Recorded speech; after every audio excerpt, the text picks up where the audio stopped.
to the Filipino and the global gunpla community. Welcome back to the Mobile Suit Hangar for another review. Today we are going to look at the RG Justice Gundam. The RG Justice Gundam is one of the RG kits that I just recently had a love and hate relationship. Well, I'll explain later as we move along with the video. But first, make sure to use my coupon code HALLYHANGER50 to get 50 pesos off from any minimum purchase of 1,000 pesos from www.hobbyalley.biz. If you want to get this kit, there's a link in the description. Now let's start with the size comparison. So here it is with the real grade Strike Freedom. And here it is with the real grade Unicorn Gundam. As for the accessories, the real grade Justice Gundam definitely has a lot to offer. We'll be talking about each accessory one by one. First, this single right open hand. I don't know why they didn't make two. Next, these real grade hands without the fist armor. And the 1:144 scale figure of Athron Zala. Next, you have two beam sabers.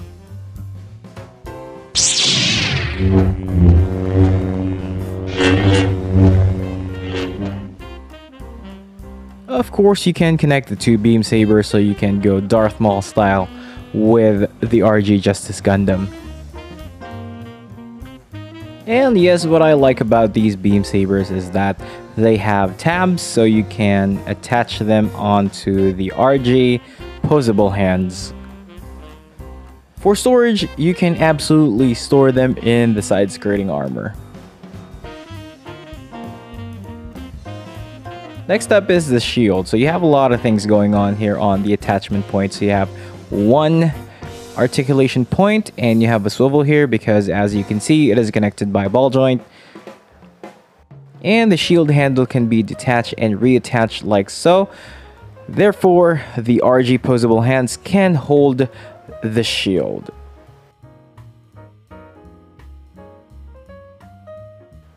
And moving on to the Lupus beam rifle, there's nothing much going on here.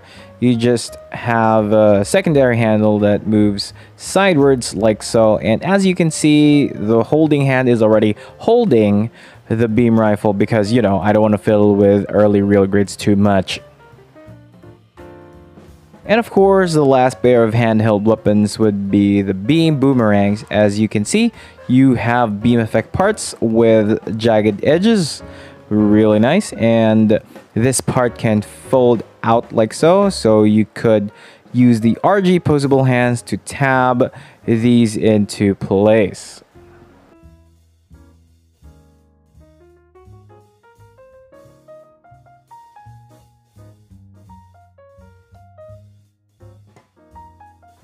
And of course, these can be attached to the shoulder for storage.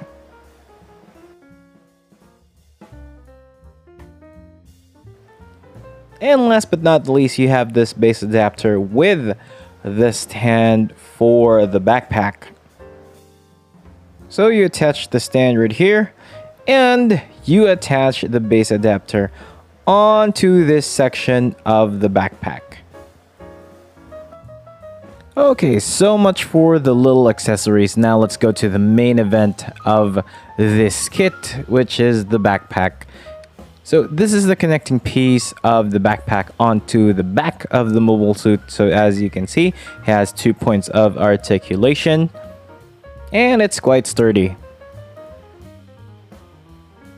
And this backpack has a lot of things going on. So let's start with the wing. So it has 1 point of articulation right here, another here, a rotation, and a sliding gimmick for this wing to be held into place. And as you can see, there is a tab right there.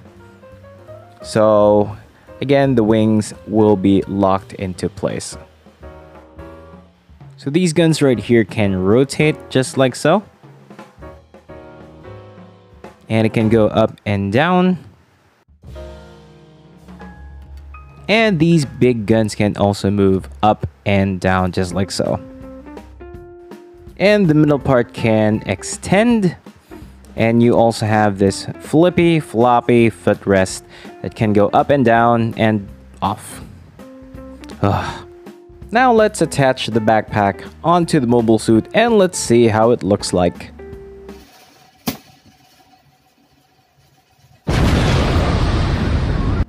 Okay, so what I find annoying about the backpack is that you have to remove the head first before you can get it into this position. Okay, now that's done, let's try to test the stand. Okay, as you can see, it stands pretty well. It's nice. And there you have the backpack. Now let's move on to the articulation. So for the head, it moves up and down just like so. And it has forward and back movement. You have side to side movement. And you have tilting motion. The arms can rotate all the way around. This is absolutely scary. The shoulders can move forward and back.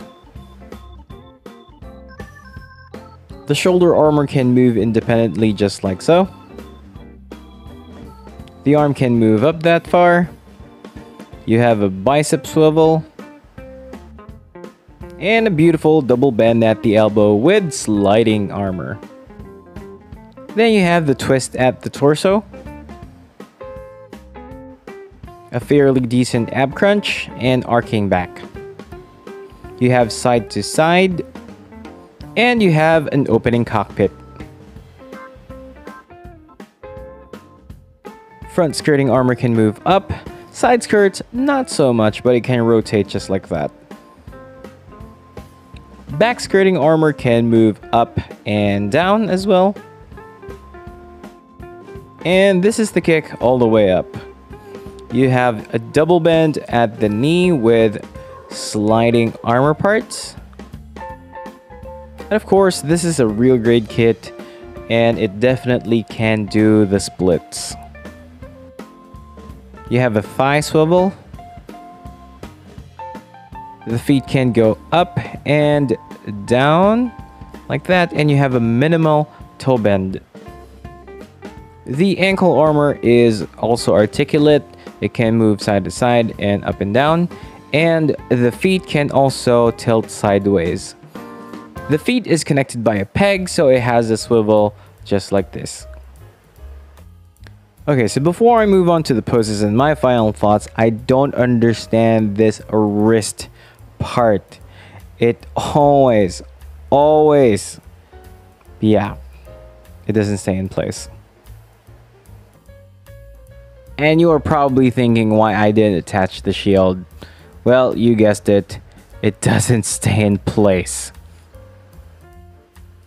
Okay, so final thoughts about this kit. The Real Grade Justice Gundam is really fun to build. There's no doubt about it.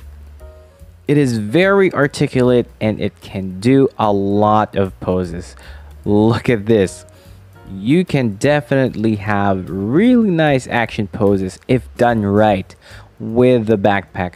My problem is, yeah, it's an early Real Grade and handling it feels like something is going to break while you're posing it.